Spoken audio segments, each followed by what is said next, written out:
The air was thick with humidity and rot, the jungle a tangled cathedral of vines and shadows. High above the forest floor, camouflaged beneath a net of moss and leaves, Lieutenant Sierra Vale adjusted the scope on her rifle without a sound. Her ghillie suit had become a second skin, stitched from the jungle itself, soaked in sweat, blood, and Earth's silent fury. She hadn't spoken aloud in 6 days. Below her, the Zarnathi scout squad moved with arrogant precision, 8-foot-tall lizards in glinting exoarmor, their footsteps crunching twigs and leaves as if they owned the world. Their leader, smaller but smarter, barked in guttural clicks. "Scan for heat signatures. The human ghost is near." Sierra exhaled slowly, sinking her breath with the pulse in her ears. Through the scope, she marked him, the one with the command gauntlet, his posture rigid with pride. One pull. One breath. The jungle's stillness shattered with a pop. The Zarnathi's head snapped sideways, a thin jet of purple mist erupting from the exit wound. The others froze. Sierra didn't wait to watch them react. She slid back from the branch, disappearing into the canopy like vapor. No flash. No trail. No echo. Only the jungle reclaimed the silence. 12 hours earlier, she'd intercepted their approach via seismic tremors and heat distortion. They moved like tourists in a minefield, trusting tech that failed in Earth's chaos. The canopy was a labyrinth, and Sierra knew every route, every slope, every place where the ground swallowed sound. A week ago, there were 6 of them, 6 human operatives. Sierra was the only one left. The ambush hadn't been an accident, it had been a message. Zarnathi tactics: strike, humiliate, mock. The last thing her team heard before the blast took them was laughter. Mocking Earth's primitive camouflage. Primitive had killed their commander just now. "Lieutenant Vale, report status." The transmission crackled, soft and low in her earpiece. Command still thought she was following recon protocols. "Cute." She didn't reply. Not yet. Not until she had momentum. Night blanketed the forest like oil, and the temperature dropped. Sierra's breath formed a faint fog as she slid into a pit of muck, submerging herself until only her eyes peeked above the surface. 20 meters ahead, a drone buzzed, its sensors blinking red. The drone halted, scanned, passed over her twice. Nothing. Earth's biomass, denser than the Zarnathi's databases allowed for, was her ally. She waited. 2 minutes. 5. A trio of Zarnathi followed the drone's path, muttering in their tongue. "They call this camouflage?" one said, laughing. "A child's leaf pile." Sierra struck. Not from her hiding place, but from the shadows behind them. She'd looped around, using their own thermal field for cover. One suppressed round through a neck joint. Another pierced a spinal node. The third dropped to his knees before a blade slid under his jaw. She whispered in his language, low and even. "You see leaves? We become them." She let the body fall. Morning came like a punch of gold through green glass. Mist hovered in thick clouds, and every vine dripped with dew. Sierra crouched beneath a hanging log, chewing on ration paste while reviewing her next moves. Threx Gore, the alien commander, was moving equipment into the heart of the biome. Tents. Comms. Supply crates. They wanted permanence. No. She spotted their comms uplink camouflage behind a false tree. Clever, but not enough. With a stolen Zarnathi blade, she carved into the bark and inserted a fungus sac. It would grow in hours, acidic, parasitic, and invisible to scanners. It would eat the uplink from within. "Human sniper, show yourself," a voice called in accented Earth Common. She stopped. Threx himself. His voice echoed across the trees, distorted through an amplifier. "You are alone. Afraid. Your camouflage is a joke. Surrender, and we will grant you painless death." Sierra smiled. She reached for a vine, swung silently into a higher branch, and pressed her back to the trunk. Through a gap she saw him, broad armored, speaking to a circle of soldiers. She drew a charcoal marker from her pocket and made a single line across her wrist guard. Priority target ID, Threx. Later that afternoon, the alien camp shifted from control to paranoia. Sierra had taken out their uplink and 3 more patrols. They increased their drone usage. One hovered near her old perch, scanning residual body heat. But Sierra had already planted a decoy, a patch of mud, smeared with her scent and body temperature mimicry. It worked. The drone triggered an alert and fired its plasma at the dummy. The blast lit the treetops and revealed nothing. Sierra reclined inside a hollow log by nightfall, rifle beside her, eyes wide open. She didn't sleep. She calculated. 6 scouts dead? Uplink failing. Commander's location spotted. 2 days until the biodome could be secured and fortified. She had 2 days to end them all. The jungle rustled as monkeys screamed at distant movement. Something large stumbled in panic. A boar? A Zarnathi? She didn't move. Just whispered to herself, a habit to stay sane. Laugh at the leaves, lizard. I'll be laughing last. The rain fell sideways in sheets, slicing through the jungle like thrown knives. Every leaf trembled. The canopy above cracked with thunder. Sierra Vale moved through the storm like a phantom, low, fast, invisible in motion. She reached a ridge overlooking the Zarnathi encampment. Through her monocular, she saw the shift in formation. Tents now had double guards. Perimeters were tighter. They were learning. Too slow. Lightning flared, revealing their commander barking orders beside a smoking pile of equipment. Her fungus had done its job. The communication uplink sat blackened and bubbling, vines curling around its smoldering husk like dead veins. A nearby alien technician stomped at the decay, snarling. They used plants as weapons. Laughable. Still melted your tech, Sierra muttered to herself. She slid back down the slope, boots silent against the wet earth. The Zarnathi patrols were expanding outward, more aggressive, sweeping through the jungle with tighter grids. They were finally treating her like a threat. She liked that. Hours later, she lay prone in a shallow streambed, camouflaged in river silt. She'd mapped their patrol patterns the night before. This squad was new, 4 brutes and 1 officer, all armored, cocky. They paused near a jagged outcrop, scanning the treeline with ultraviolet beams. The officer grumbled in clipped clicks. This world defies logic. The air confuses sensors. The life here is. Sierra fired. The officer crumpled into the mud, a perfect shot through the side of his neck. The others froze. One stepped forward. She didn't give him time to speak. A second shot punched through his visor. The other 2 panicked. One shouted, firing wildly into the jungle. Trees exploded in fire. Leaves caught flame. His partner turned to run. Sierra was already behind him. She drove her combat knife beneath his shoulder plate, twisting hard. He spasmed. Dropped. Gone. She whispered into his helmet speaker. Checkmate.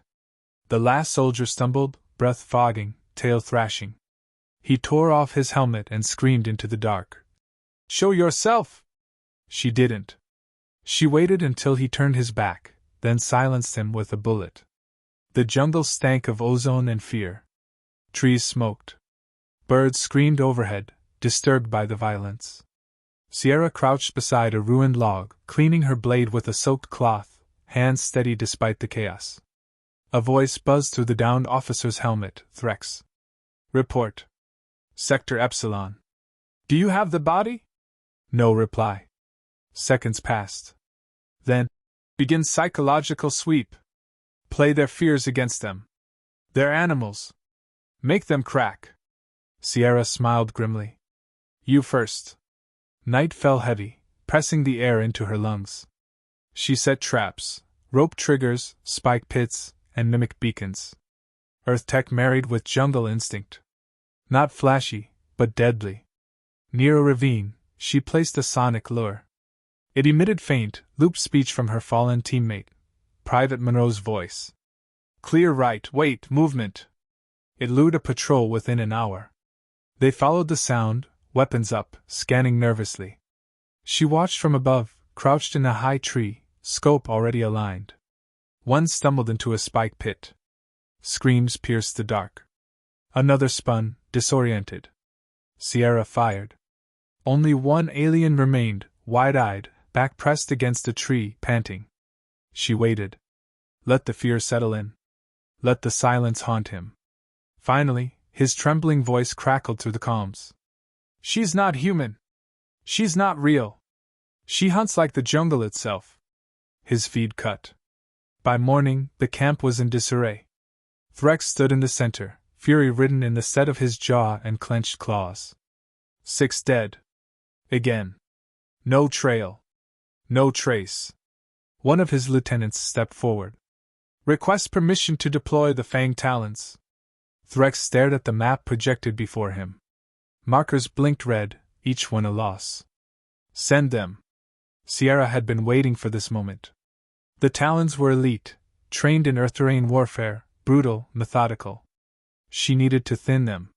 Force Threx into overconfidence. She found her advantage in the mud. During a storm in her early cadet years, Sierra had learned that thermal scans failed in thick swamp vapor. Now she lay submerged again, reeds tied around her body, the world above moving like shadows through dirty glass. 2 Talons passed by, cautious, silent, no banter. Professional. She didn't move. Not yet. They paused near her. One knelt scanning. The other turned away. Her knife slipped up and out. One slash across the throat. One silenced scream. She pulled the corpse down into the mud, slow, careful. The second noticed too late. Her rifle cracked, and he dropped mid-step.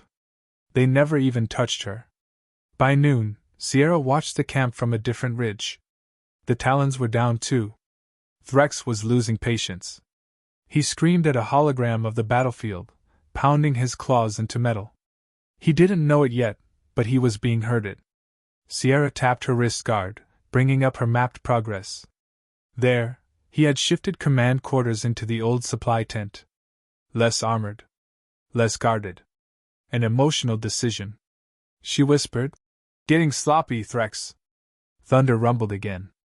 Another storm was coming. She welcomed it. Sierra crouched beneath a moss-slicked ledge, her breath shallow, muscles still. A carcass swung from a tree above her, Zarnathi, spine broken, armor dented. One of the Fang Talons. She'd left him hanging as a message. It worked.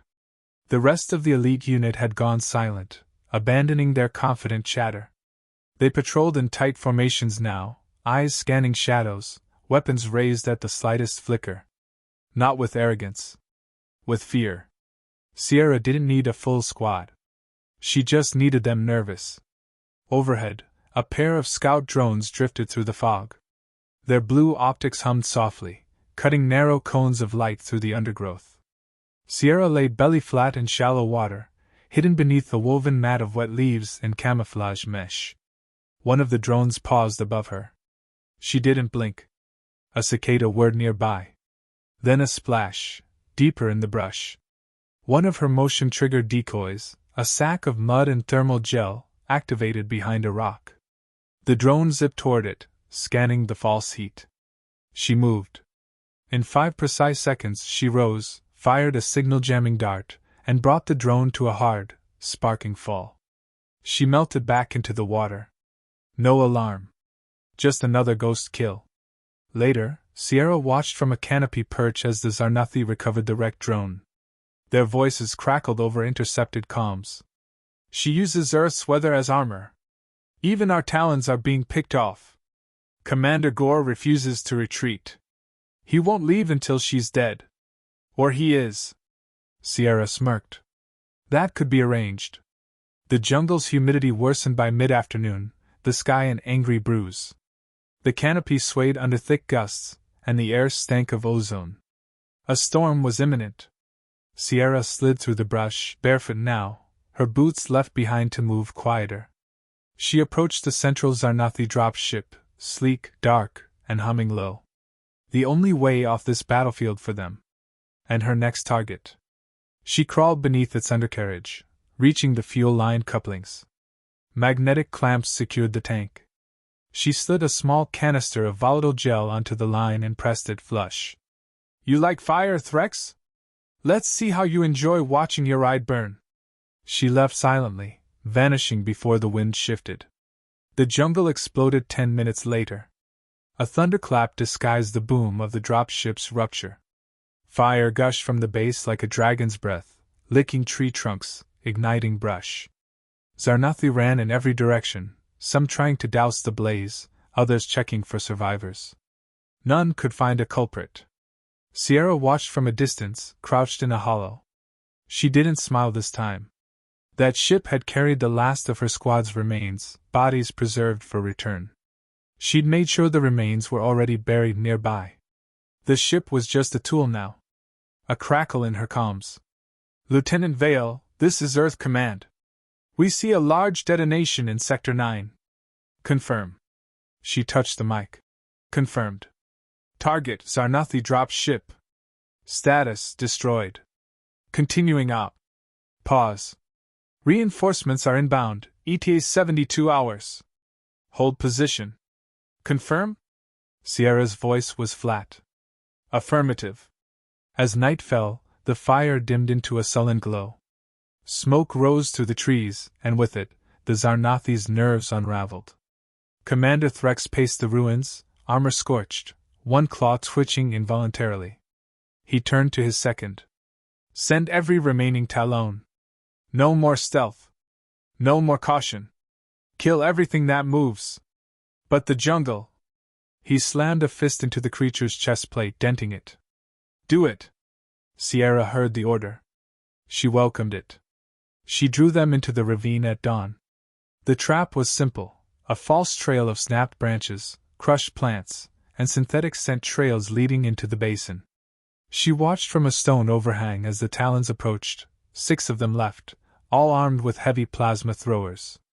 They moved fast, sweeping beams across every crevice, blind to the deception. Sierra waited until they hit the kill zone. Then she triggered the charges.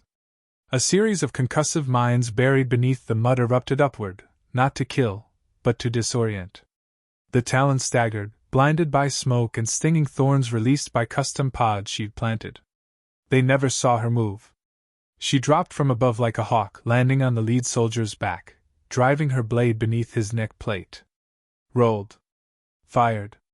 Another dropped, visor cracked open like a shell. The third sprayed wild plasma bolts. She ducked behind a root, tossed a flare. Heat's signature launched across the field. The Talon turned. Wrong direction. Her bullet caught him in the side of the head. 3 down. 3 remained. 1 charged in blind fury. She sidestepped, hooked his ankle, and let gravity finish the job.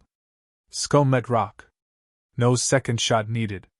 The last 2 regrouped, circling defensively. Smart. But too late. A rope trap triggered, yanking one upside down. He flailed, weapon useless. The other hesitated, and that moment killed him. Sierra's last round pierced his center mass. She walked to the suspended Talon and looked him in the eye through his cracked helmet. He hissed, bleeding from the mouth. You monster! She tilted her head. No. Just the jungle's favorite daughter. She cut the rope. Let him fall headfirst. That night, the storm returned. Rain pounded the canopy. The jungle sang again, frogs croaking, insects whirring, the world breathing without fear. Only one Zarnathi unit remained. Commander Threx. And she was coming for him. Commander Threx Gore stood alone under the scorched canopy, the jungle glowing dimly with dying embers and cracked light. Smoke curled around him like a taunt. Of the 23 soldiers he brought to Earth, none remained. Not even the Talons. His armor was pitted and blackened. His left gauntlet sparked each time he moved it. A dozen wounds crisscrossed his body. Some deep. None lethal. Yet. She's not a soldier. He muttered, voice low, hoarse. She's a plague. He turned toward his command tent, now reduced to a scrap-covered lean-to, and pulled a plasma rifle from a scorched crate. His pride no longer allowed delegation. He would finish this personally. Sierra watched from above, perched on a bough slick with rain. She hadn't slept in 2 days. Her body ached. But she didn't tremble. This was the moment she had sculpted from the bones of his arrogance. Threx had relocated to the old command center, now positioned atop a slope, a clearing too wide to approach unseen. A mistake. He thought she'd avoid open ground. He didn't know she'd prepared it. She whispered into her comms. Command, visual on final target. Engaging. The response came through. Sierra, you are not required to continue. Extraction in 42 hours. Copy that. I'm not waiting. She moved under cloud cover, slipping from tree to tree until she reached the edge of the clearing. There she stopped. No cover. No brush. Just charred earth. A shallow incline led to Threx, who was pacing, helmet off, gaze fixed outward. He was baiting her. Fine. She didn't move forward. She circled left, climbed to a position above the clearing, then scanned with her scope. Wind mild. Distance, 700 meters. No sensors. No backup.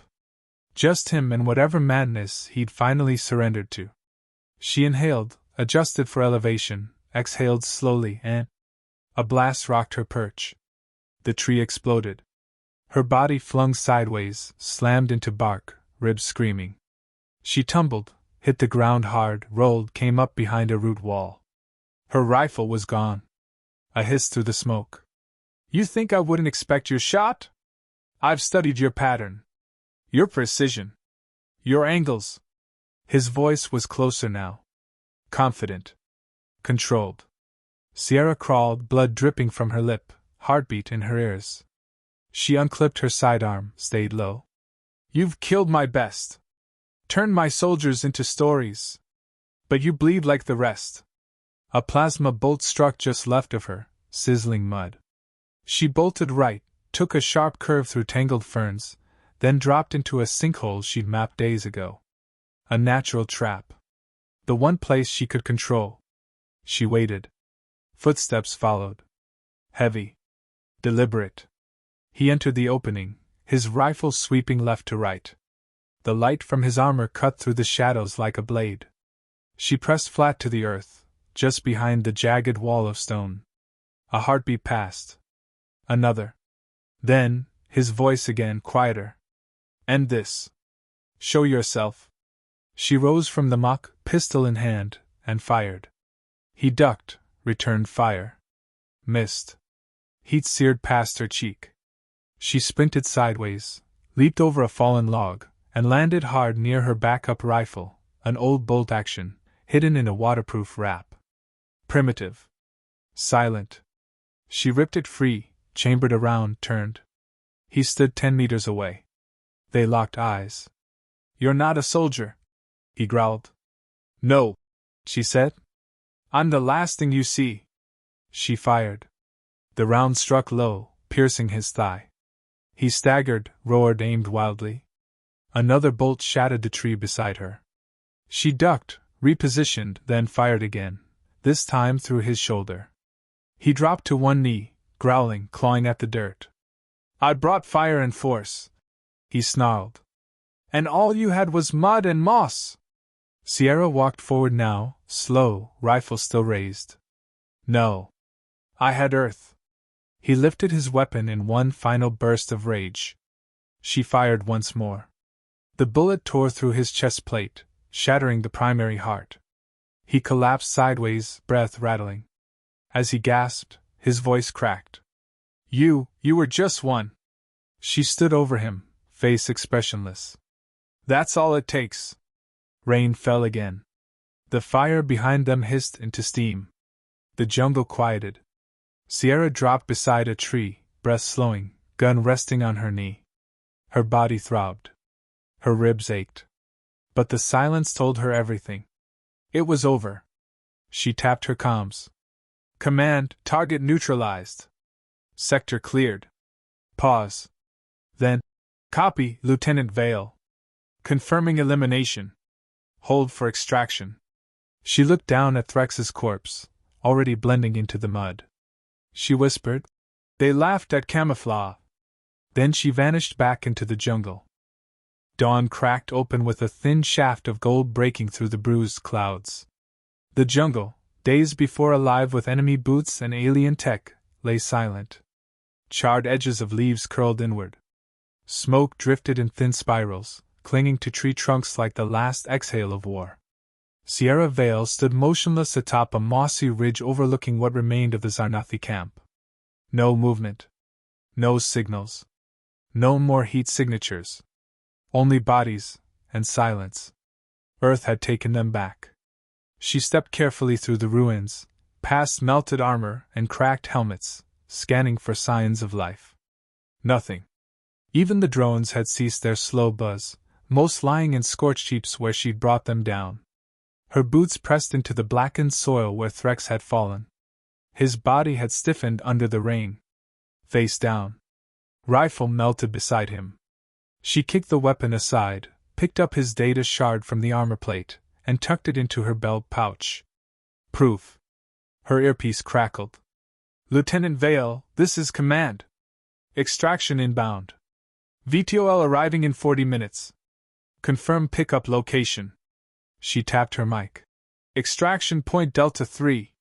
Sector secure. Mission complete. Pause. Copy. And Lieutenant, good work. She didn't reply.